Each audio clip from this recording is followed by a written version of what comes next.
A very good afternoon to your viewers. It's Easter Monday. It's a public holiday here in our country, Nigeria. So most of you who used to probably watch us in traffic or in your offices will be watching from home or wherever you've gone to spend your holidays. Happy holidays once again. It's your show, Punch Sports Extra, where we give you tidbits happening in the world of sports. We x-ray issues of the past and we look into the future and do specific analysis as regarding some of these details that you need to hear. Shegondra is my name, and I have Abiodun Adewale, my colleague, my co-anchor, my co-analyst in the house this morning. Happy start to you, Abiodun. It's your holiday for everybody, but perhaps not for us, I guess. We are used to it. Everybody else at home. And of all places to be watching. Traffic, but then today is relief. Yeah, watching from home. All right, let's start very quickly with what we always start with every Monday afternoon. Of course, I don't say Monday morning. Monday afternoon, we'll be starting with the front page analysis of Punch Sports Extra, the print edition. And where best to start, but a man who is wounding down. Yes, they say he's rounding off. Some other persons were attacking him over the last couple of days. But yesterday, he was the savior. And he had to pull out his shirt, even though he knew that was going to cost him a yellow card. I'm talking about Trent Alexander-Arnold and his Liverpool team. He fired them over the 15-16 champions of the same league, the English Premier League. One thing he also did was to fire them down. Talking about Leicester City. As he's firing his team up, was firing Ndidi and his colleagues down. Trent Alexander-Arnold, Liverpool legacy versus Madrid dreams. Yeah. It's dicey. And at this point, it's not even certain where the guy is going to bend. But if you look at him, if you look at the body language and everything, this lad just wants to enjoy every bit of the moment until the last day of the season. And then you might just get to see either an emotional farewell or a rough one. Commitment. Okay. Another commitment to long term with the Reds. But at this point, everybody is just staying calm, just keeping calm about it. But I guess those who know already know where Trent Alexander-Arnold will be playing next season. All right. We'll be coming back to full analysis of what went down in the Premier League later on in the show. But we are still sticking with the front page of Punch Sports Extra, the print edition. And the man that was so good, they named it twice. I said that he regretted, or shall I say, felt like it was unfair that he never won what Fabrizio Romano has called the African Ballon d'Or. Actually, it's called the CAF Best Football Player of the Year award. JJ Okocha saying it was unfair that I did not get that. Do you think it was unfair? Because Nigerians like to always say it was unfair, but that was the time Eto'o was very hot. 2003, 2004, those were the Eto'o years.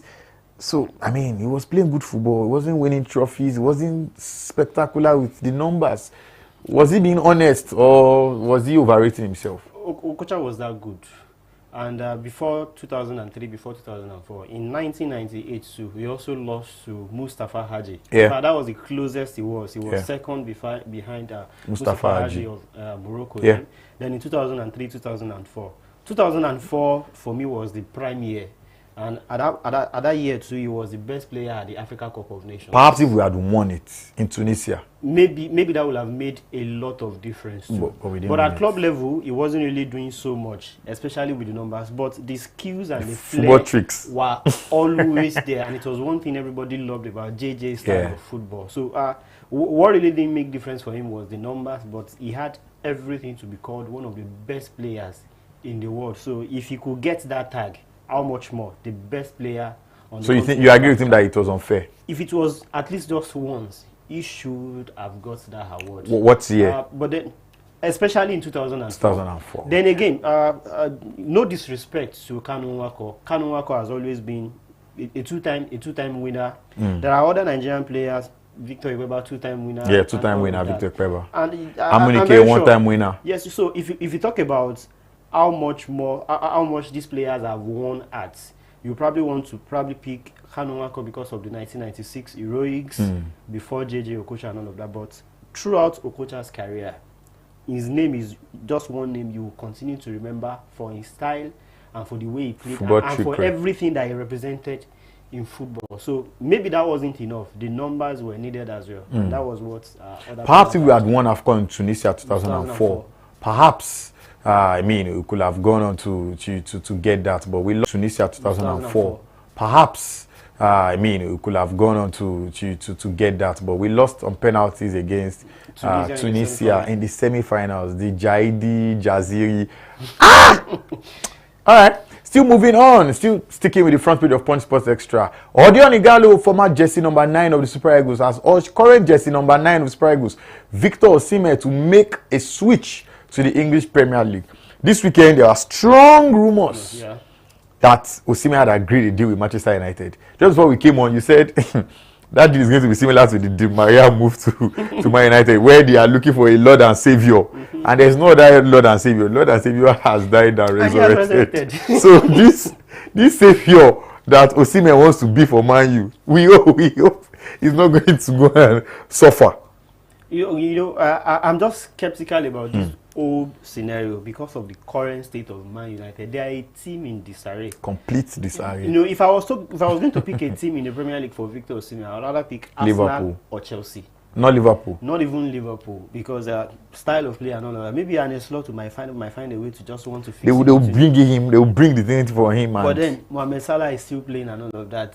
Osimhen is a goal scorer too, so you don't want to you don't want to cause tension and just in the name of sharing the burden, it won't work eventually. But for Arsenal, they need a 9. A 9. Badly. And this is the kind of player that they need. They will serve him right, left, and center. For Chelsea, they just need to see someone better. They will ditch Nicolas Jackson in a matter of minutes. Of course. So those teams look ready-made for Victor Osimhen. But Man United, and I'm very sure, even for all the rumors about the agreements, the United that I see, the United that have been monitoring their transfers since 2 years ago, if they see another player of 30 million or so, or about 40 million, I'm sure they wouldn't hesitate to go say, okay, let's change our minds and put our money on this guy and all of that. If they've had the chance to buy Osimhen for long, they didn't ponder it so much. But it looks like they are in dear need now, and everybody is saying it is just the right time for him to make the Premier League switch. And they look like the only club that Napoli also wants to do business with.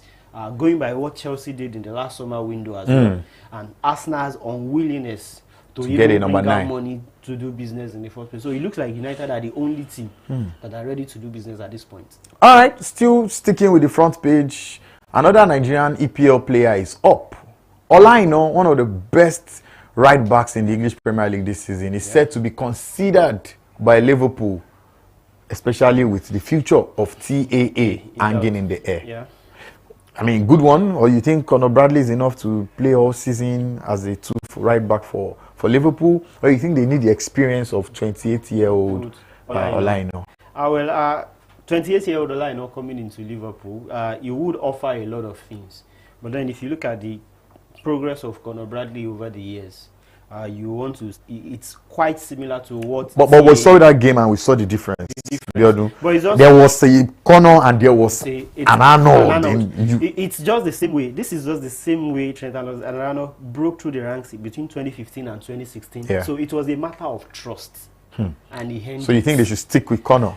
Why not stick with Conor? But for Olaino, that is going to be a big move. The biggest so far of his life. The biggest move of his career. And if he plays 1 or 2 seasons too, and Conor learns under his tutelage as well, good for everybody. And Olaino will get to upgrade his career, get a very good paycheck. For it. He's currently on about 40,000 euros per week, so 40,000 pounds per week. But I'm very sure at Liverpool, he will take between 90 to 100. Of course. At worst, he will take 80.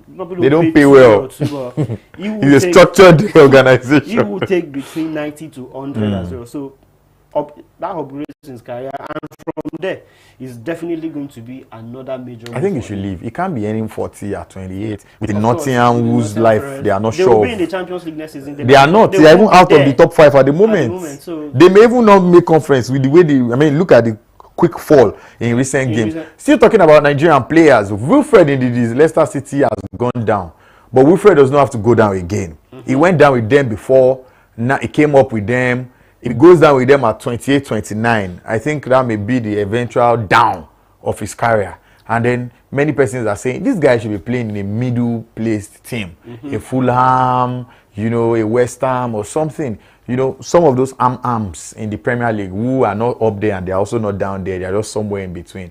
Or do you think he should leave the English football for good? At 28 too, it seems like Wilfred indeed he has so much paid his dues, and you know, from the days that it's about 9 years now with Leicester. From Belgium, then from Genk in Belgium, he's been really up there. Played in the Champions League with them, and he did almost everything. He only came the season after they won the Premier League title winning season, and he's been one of the most important players. Like you said, he went down with them, ensured that they go back into the league. But this time around, things are looking really different, and there are offers. It's not like there are no offers. Monaco is there, Atletico Madrid are there, and some other teams around France. Maybe some other teams in England might want to give him a look at. But at this point too, it looks fit for some mid-table teams in the top 5 leagues in Europe as well. But from the way Leicester will put it, let's not say they are going down. They've only confirmed their place in the championship next season. Good one for them. And you know what that means? When you go down, clubs will come and poach your best players. Look at what is happening with Delap at Ipswich, not officially down, but we know they are going down. Look at what is happening as well with Southampton. Some of their players are already being rumored to be on their way out. So when you go down and your big boys go, you have to regroup and then start building. And that's a long process, except they can be lucky like the last time out when they still had the core of their team and they came up with them. You know, we hope we see Leicester back in the Premier League, but I don't think, if you ask me, I don't think Wilfred Ndidi should go down with them a second time. All right, that will be all for us on the front page of Point Sports Extra. If you want more, you can go meet your vendor, grab a copy, and enjoy the holiday as you enjoy the read. Very quickly, we'll move on to what went down at the weekend. What actually went down at the weekend in European football, and of course, we'll be ending with Nigerian football. But quickly, we'll be starting with England. Yesterday, Manchester United had a spirited comeback in the UEFA Europa League. They did the remontada. Unfortunately, they came back to the usual woes that has been bedeviling them in the English Premier League. They lost to Wolves and they didn't lose to a Nyama goal. They lost to one of the goals of the season off the left foot of Sarabia. They lost again. Oh, well, like they always do. Like they always do. So, but then it's just let me try to play on it. A friend of mine on radio, during his show, I saw a snippet of his video yesterday. He said, on the day that Jesus resurrected, it's only natural for the devil to lose. So what more do you expect from Man United? But then United, shout out to all their fans. They're resolute. They are so strong. Resolute. They are used to heartbreak. They are so used to it. How many nights in between it, from the night against Lyon to yesterday against the madness that happened at Old Trafford? No. You don't want to go from this to this. How do you do that? But now I'm very sure this same set of fans will be getting their hopes high again that, okay, we're going into the semi-finals of the Europa League. We could go all the way and win. And in the next game in their Premier League too, they are losing. All right, still talking about the English Premier League, it looked like Alex Iwobi was going to take Fulham, propel them to 3 points. Well, no, said Chelsea and their comeback spirits. It looked like there was a lot of comebacks in the last couple of days. First, it was George, the young man, having a good season with Chelsea. And then the comeback from Pedro Neto. And now they are in the top 5. Talking about Chelsea, Champions League spots, at least for now. Honestly, I thought Fulham had won it. Yes, I thought so too. And at that point too, after the equalizer, I thought, okay, maybe this is going to end a draw. But until I saw that Pedro Neto, I didn't even check the full-time result until I had to do something about that match, and I saw that, oh, Chelsea won that game. They did. Quite spirited. I was stunned. Even at the point when some of their best players are not ticking, I think they found a way to just put this team of the team together and just push themselves forward, which is what is more important. They've had their momentum at the start of the season, but unfortunately, their manager threw it away with the words of his mouth and the mentality of the boys. Of the boys too. But now, the most important thing for them, even if they are traveling to Jerusalem to try to win the Europa Conference League, and all that, they still have to stake a claim for a Champions League spot. It's that important for them, and it will be very crucial for them to be able to do business in the summer as well.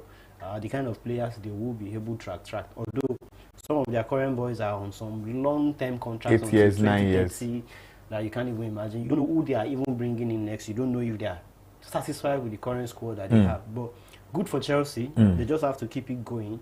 And at this point, they make it look seemingly difficult that, okay, who gets into that mix again? Because Newcastle are on points. Manchester City are saying, okay, they still have a way in there of coming back. Nottingham Forest, that we say, okay, should be in the Champions League next season. They are looking like they are pushing them back already. So let's just see. It's interesting how the top 5 is going to be. All right, talking about the top 5 and what went down this weekend, it was a very big blast on the head of Newcastle and their players. You know, they've been having a very good period under Jason Tindall. In the interim, now that their manager is sick in the hospital. But this time around, they faced a spirited Aston Villa, who, you know, narrowly lost against Paris Saint-Germain in the Champions League. And it was really disastrous for Newcastle against Aston Villa. It was a drubbing. Thanks to Aston Villa in the first place, the Premier League will be having 5 teams. Yes. In the Champions League next season, and of course Arsenal too. Then it now gets interesting here. One of the teams that did it now fighting for a place in the competition next season. So I guess it's that tense between them, and you won't forget the effort of this guy Unai Emery too. He's been one of the most experienced managers who has been able to take mid-table teams into continental competitive teams, and you just don't look at Aston Villa the same way you look at them 3 seasons ago, 4 seasons ago again. So let's just keep our fingers crossed and see how well all those former mid-table teams now get themselves to rank among the best teams in the Premier League, and see how well they will be able to rub shoulders in Europe next season. They've shown that they could have done something special in the Champions League. Emery even said after the game against PSG that Enrique was nothing special than him as a manager. So let's just keep our fingers crossed. They've done it now this season. They definitely want to do it again the next time. Pep Guardiola's Manchester City had to struggle for 3 points against Everton. But the most important thing was that they got it. 2-0 they defeated Everton, but the results definitely did not analyze the scoreline as that game really happened. You know, if it was 1, people would have thought, okay, they struggled. But anyone who sees 2-0 at the end of the game will probably think it was a stroll in the park for Manchester City. But then it's just still the handwriting that is still on the wall, what we've been seeing all season. Now their only hope of the silverware is now in the FA Cup. And they are the only team out of the semi-finalists who have won that competition in the last 100 years or so. So maybe they will put all their eggs in that basket. But at the same time, thanks to the top 5 thing now in the Premier League too, all hopes are not lost. So they should be able to at least get, if they won't get the 2, the Champions League ticket and the FA Cup, they should at least get one. For Man City that spends money, looks like a bad one. But well, bad days do happen in football. Talking about bad days, Arne Slot has not been having anyone in recent time in the English Premier League. Of course, he's only 3 points away from clinching the 20th English Premier League title for Liverpool. They'll be equaling Manchester United, and it's actually almost ready because they need 3 points in the next couple of games, and it's likely that they can get that next game. Arne Slot, first season, first Premier League trophy, something that Liverpool managers in years have found difficult. This guy comes in for Jurgen Klopp and slots in beautifully well, and he's picking it. That's perfect. You know, for a manager that came even before taking over the job, I personally thought he talked too much because he was always in the news talking about his next job and all of that. But I think he walked into a very good team. Are we going to say the team was, I mean, his tactical prowess can't be analyzed yet until later because of the team he had. Something changed about Liverpool the moment he came. He had the same set of materials that Jurgen Klopp had, but something changed the moment he came, and that was it was different the way Liverpool approached the game. The Gege pressing was no longer there. Yes, Jurgen Klopp. They were a bit direct when they had to be direct, and when they need not to be defensive, they had to. For the first time in many years, I saw Liverpool really struggle for possession in certain games, especially against Chelsea at the start of the season. I mean, Chelsea fans could just come out to say at the end of that game that we almost killed Liverpool today, and I'm like, oh, you guys really tried, but you lost eventually. So that was the kind of character that Arne Slot brought into Liverpool. Grind out results when you have to grind in, just like what we saw against Leicester City 2 yesterday. So something really changed. You don't know what he might be injecting, especially in terms of player by summer. But being able to tie down Virgil van Dijk and Mohamed Salah, those are great signs. Another 2-year contract means that in the next 2 years, even if Arne Slot will want to say after that 2 years he wants to leave, he might probably be leaving with another title in the bag. So it gets very competitive from here now. City will be back next year. Arsenal, there's always going to be a new season. Maybe Chelsea will now say, okay, this time we want to win the league. Yeah. And maybe Man United will say, okay, Amorim, it's time for you to prove yourself right too. But then, as it seems right now, Liverpool are just the team to beat again next season. All right. Now that'll be all for us on the EPL segments. It's looking like everything is set except the top 5. For the down guys, they all know the guys that are going to get relegated. The boys that came. The boys that came. But the guys that are winning the league, they know themselves. But the guys who are going to Europe are the ones who are fighting. Very quickly move on to La Liga, where it was really a crazy experience in the game where Barcelona defeated Celta Vigo with a last-minute penalty. It was 1-0, then it became 3-1 later in favor of Celta Vigo, and then Barcelona came back 3-3, and that was a penalty, like many people said. But the question is, didn't Celta Vigo get something similar that was ignored? Quick one, Biodun. Many persons are calling to question VAR, because if you are giving this, which is allowed, you should have given the other one, which would have been, as at then, it would have been 4-3. So even if Barcelona was scoring anything, it was going to be 4-4. Oh, well. It's the title, it's the run into the end of the season, and you get to see things like that. But controversies like that are what will taint what the season is going to look like eventually. But thankfully, Madrid are able to keep up the pressure. They are able to keep up the pace. Thankfully to them. And on the other hand, too, I don't think Madrid will also be able to beat their chest and say such. But that was that not a penalty? Was the VAR in their favor too? Okay, so it's you take, I take. So like I will always say, some of these VAR decisions they look like breakfast. It goes round. It goes. Just chill. Round. Yours is coming. It will definitely go round. Talking about the worthy opponents to Barcelona this season, Real Madrid against Atletico Bilbao, and it looked like it was going to end in a stalemate until Fede Valverde decided to come to the party. And you know him, VAR don't stop his goals.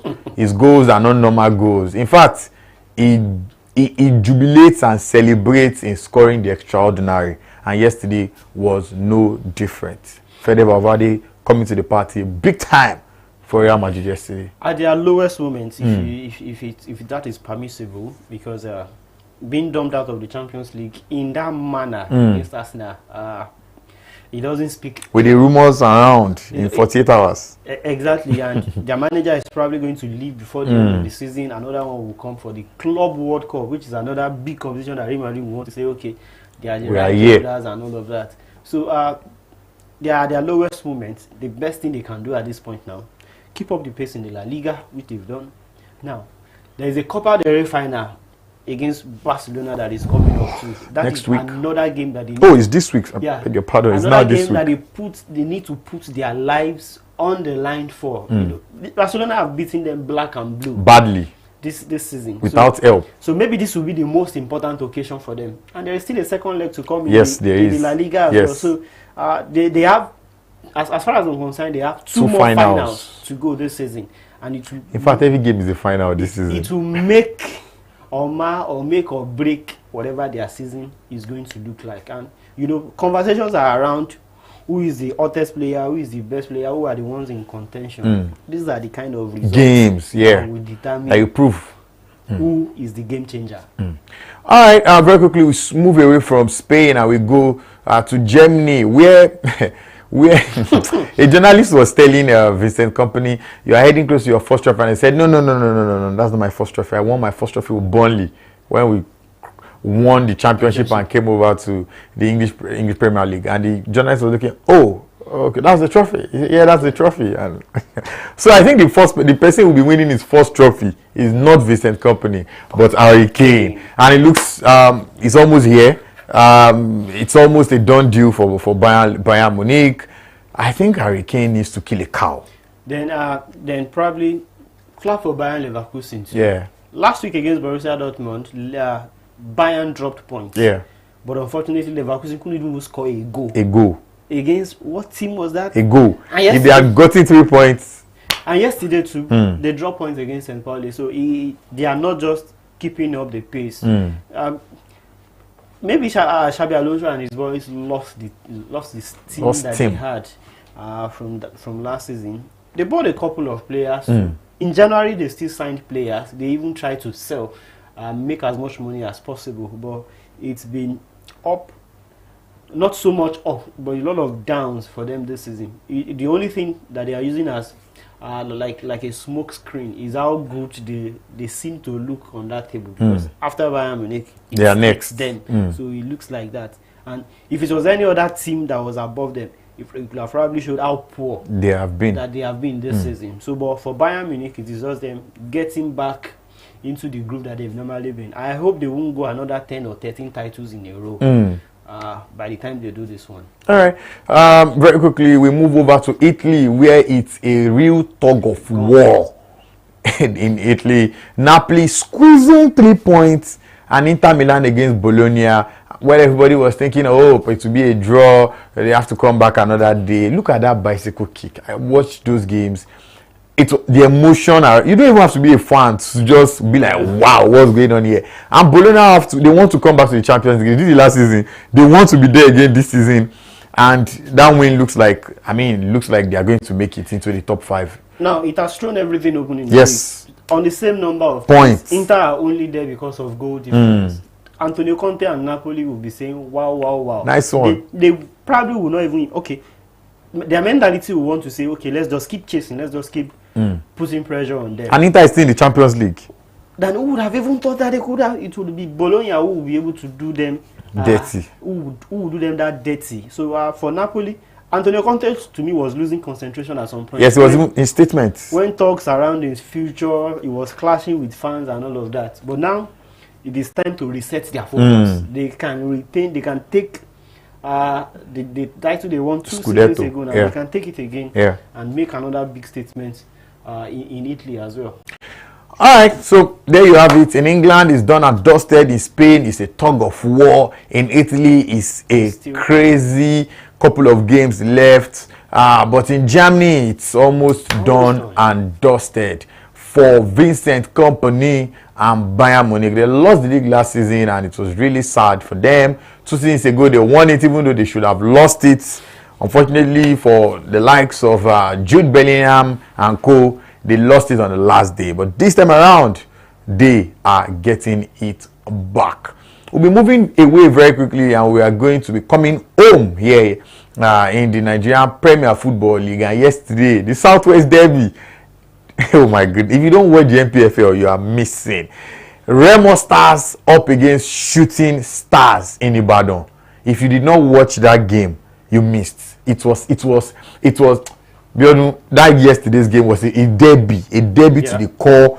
Remo managed to get a goal, and they sat on that goal. Shooting Stars at their home were trying to get the equalizer and see what will happen. But somehow, Daniel Ogumodede and his men were able to grab all 3 crucial points in Ibadan yesterday. One thing was missing in yesterday's game, and it was what Remo Daniel Ogumodede even admitted it. That was what they took advantage of. The fans in Ibadan were missing. Yes. Because Remo Stars are 3SC had misbehaved. Yes. Some weeks the ago, ban. and they are now playing behind closed doors. It's one of the reasons Remo were able to play without pressure, because you can't imagine playing in front of a packed Lekon Salami Stadium in Anamasinga. It's one of the toughest places you want to be at that particular time. But for Remo, you know, anyone could bet 2 or 3 weeks ago that, as at yesterday, Rivers United were going to win, which they did. Yeah.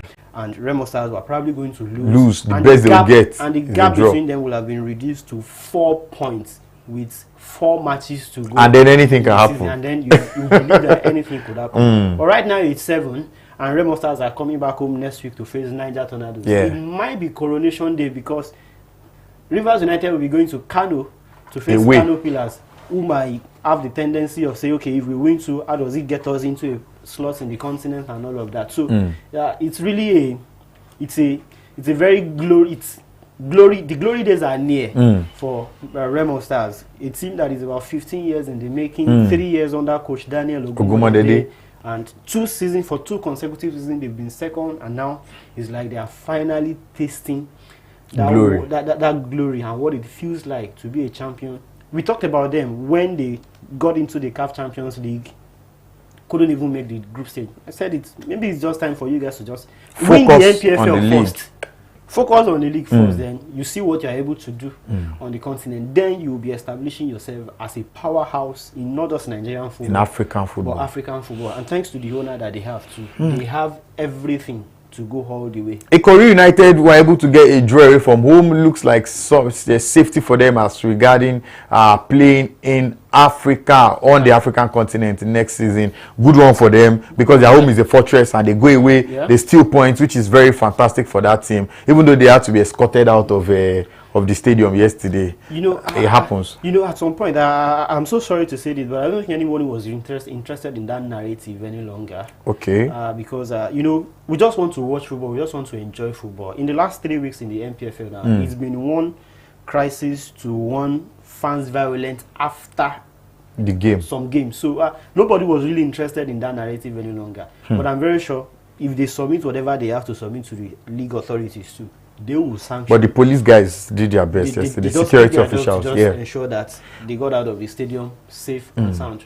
All right, as we end the show, we need to tell you that Koinsola Ajayi ran 9.96 seconds in the United States yesterday, the second fastest time in the world this year. If you watch Koin at the Olympics, you saw him as a guy that with talent, the Kurodu boy, but 9.96 is moving close to the time that you need to get to the Olympic finals. It's moving very close. It's moving very close. And what was the Olympic winning time? Yes. In Paris 2020. Yes, in Paris. The deepest final of all time. Yes. So that is what you need. But then you just want to take a reader and say, okay, this is the NCAA. It makes you compete week in, week out, and that. So it becomes a little bit difficult to stay on that level. Maybe until you now go pro and you are able to space your events, space your races, time your championships very well, and you peak at the right moment, and you begin to hit this kind of times. You just begin to drop it regularly. Aye. Then you find yourself on the podium of the biggest athletics event in the world. All right, that's where we'll be drawing the curtains for today's show. We hope you enjoyed it. Very thank you to Abiodun Adewale for being a part of this package. The biggest thanks belongs to you out there, our viewer, for staying with us despite the fact that you're probably on holiday and enjoying yourself with your friends and family. We'll be coming back next week, Monday, God willing, for another wonderful episode of Punch Sports Extra. Shout out of trouble, guys. Work begins tomorrow. God bless you.